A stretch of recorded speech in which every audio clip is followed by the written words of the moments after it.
off the plaque. 73. 2 or 3. Close enough. So a long time ago. 73. 78. Long time ago. 81. 87. 94. 94. 94. 2001. 04. 2005. 06. Okay, thank you.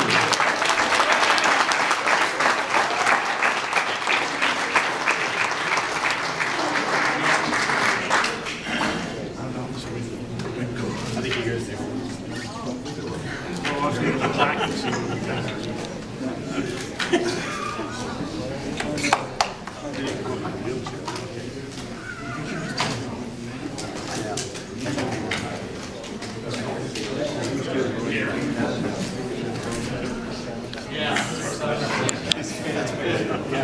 Grandsons, I don't know.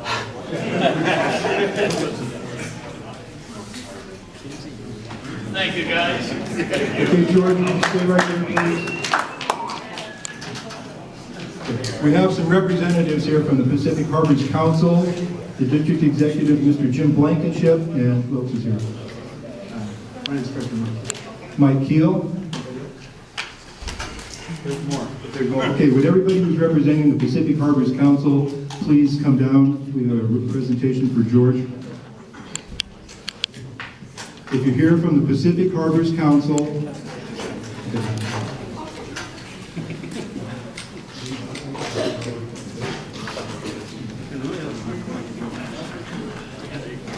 hey, I'm glad to have the mic. Let's make it work. There it is. I had a fun time interviewing George. I knew we were going to get to recognize and talk about him. We've got a couple nice awards. One of the things I asked George, I said, what's your advice to a new Scoutmaster? And he told me, parents, if you don't have time for me, I don't have time for your son. And what he meant was that you need to transportation and take part in training and be involved in all the things that has to happen for a scout troop to function, like have parent committee meetings. But that's what he said. I asked him a couple other questions. His advice for a new boy in scouting. He's real simple. He said, obey the scout law and oath. Nice and simple. That's the purpose of the Boy Scouts of America, is to instill the scout oath and law in a young man so that over the course of his lifetime, he will use it to make ethical choices. And I've had 60 and 70-year-old men stand up and quote the scout oath and law to me because they memorized it when they were 15. And I think it's great when they do that. It's just awesome. But that's what he said for a young man. What's that? I don't have that good a memory I asked him about leaving a legacy, and he said, I've never regretted 1 minute of it, if you can call that a legacy. I think that's a good legacy. Some people would have done 40 years of it and hated every minute of it, but George loved it. He's been 25 straight years camping at Camp Ahovis, and I asked him, I said, well, how has it changed? And he said, that's the problem. It hasn't changed. Although we did get new docks, and the trading post has been overworked. Worked over. Overworked, worked over, which is the right phrase. He told me, he offered some free advice as I interviewed him. He said, tell the kids my first name is Mr., and that goes for all the adults. So, Mr. Mills. I asked him about tough kids he had over the course of the years that he might have remembered. And he said he had a tough, squirrely kid that was just hard to control. He was all over the place. And I asked what became of him, and he said with pride, well, that one became a nuclear physicist. You never know where they're going to end up. He did offer me some advice. Cole, for those that remember him. Who was it? Bill Cole. My son may be the only one, or Jeff might be the only one to remember. Now, George also told me about storytelling and the history according to George, and he says he just makes it up sometimes, so you have to take it. He told me that. John Osborne's had 25 years to learn how to become a Scoutmaster. He better be a good one. How many Scoutmasters have had that much time to be an assistant Scoutmaster and learn? He did tell me that the leadership had stayed together for that many years, and that's what made it easy after the boys had moved on. And that's one of the reasons he stayed, is the leadership stayed together, and that made it easy for him. Now, Bob Ripley, are you here today? No, he left. He left. Bob was the first Scoutmaster of this troop, and then George took over. No, No? We've had 6 Scoutmasters? yeah, there was some in between. There were a couple in between. Bob was the first one. And what he told me about Bob was Bob moved outside the tent so he could get away from George's snoring. Come on over here, George. I got an award for you. My cord won't stretch that far. No,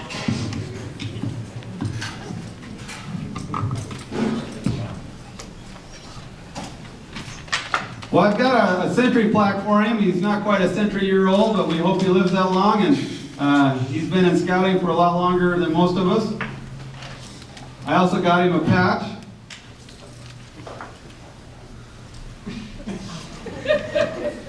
There's the 100-year patch for recruiting kids into scouting. Boy, I should have had these ready to go before I started. I got a Camp of Hope special patch and a lodge flap. And I know it's all about the patch, so we had to make sure to get those out of the way. look how old this one is. How old is that one? I don't know. Mount Rainier Council Camporee. It's pretty old. Yeah, it's made out of leather. I also have another award for George. We want him to go out of here looking like he's got a lot of stuff, like a kid after a Pinewood Derby.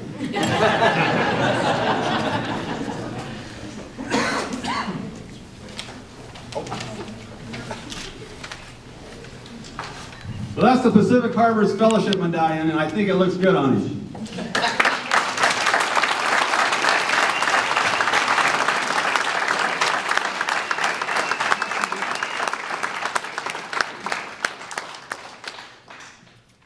I just wanted to say hello. Tim Garber, our Scout executive, asked me to come down on Mike Keel on Tim's executive staff.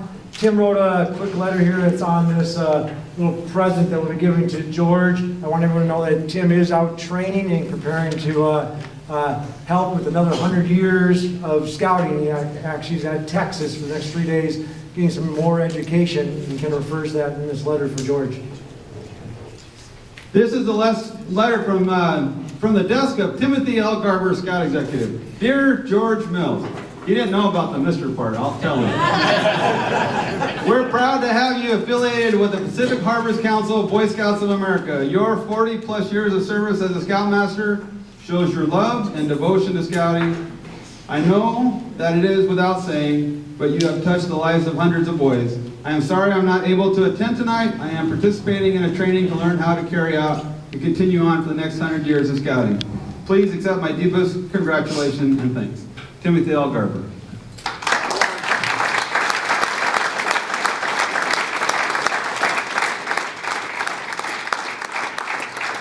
All right, we know we need to wind this thing down because everybody's waving. But everybody's been given a Friends of Scouting card tonight, and as part of leaving a legacy in scouting, one of the problems is if this card walks out tonight and it doesn't get filled out, that's one of the things that happens where, oh, I wish it might have been.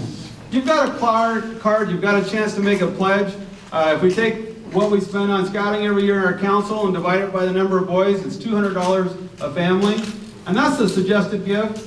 We know that there's others that can give more and others feel strapped to give $200, but there's other ways you can give, and the first way to give is just to make a pledge. And we'll bill you, you can pay with a credit card in different ways, but if you have your card walk out without making a pledge tonight, it's kind of a waste of paper. We're going to let George say a few words. And I have 2 pocket knives here, 2 Scout knives. From what they told me at the Scout office, these are the only ones that they have now that are made in America. So that's why I bought them. Now, to the party or the family that donates the most, you will get a knife tonight. The party, the next knife will be by drawing. You will get the knife. Mr. Osborne is in charge of that. Oh, thank you. And he can pick who he wants to help him. Thank you very much. What we need to have happen is you guys make a pledge and turn in your cards, and that'll help the council and leave a legacy for George. Hey, let's give one last round of applause for all these Eagle Scouts.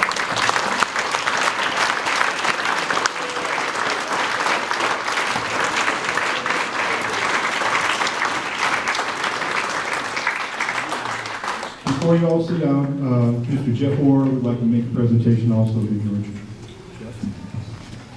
Figure I'll have a chance at the microphone since I brought the PA system tonight out too. We have, on behalf of the boys and the parents of Troop 224, we have a little something for you. Many thanks for your years of loyal commitment to scouting. And then we have a little present as well. Okay, So, I thank you. thank you.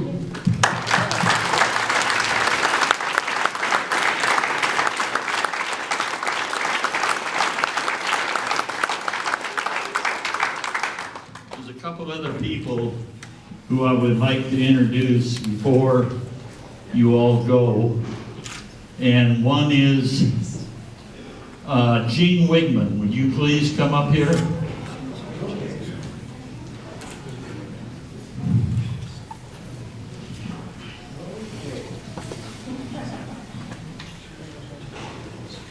And anybody else who was an Eagle Scout in another unit.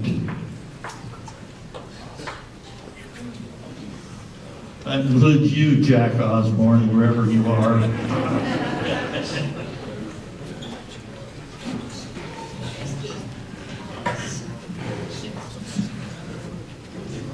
The reason I asked Gene to come here, Gene is the holder of the Silver Beaver.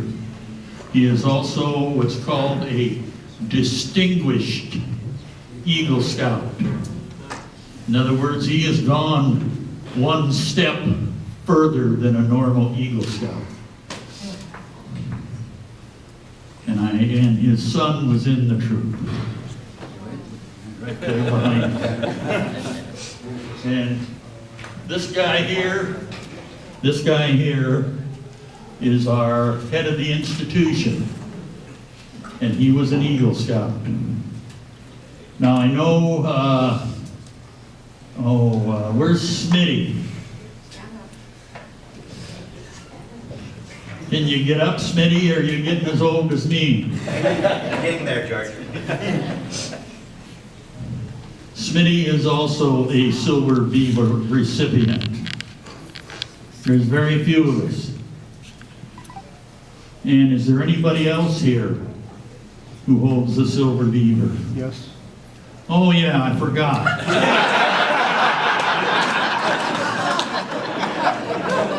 That guy over there. Thank you, George. That's all right. There's one thing I do want to say to all the scouts, former scouts. You may have seen all the plaques back there that have been given to me. I did not earn them. The scout troop earned them for me. Thank you.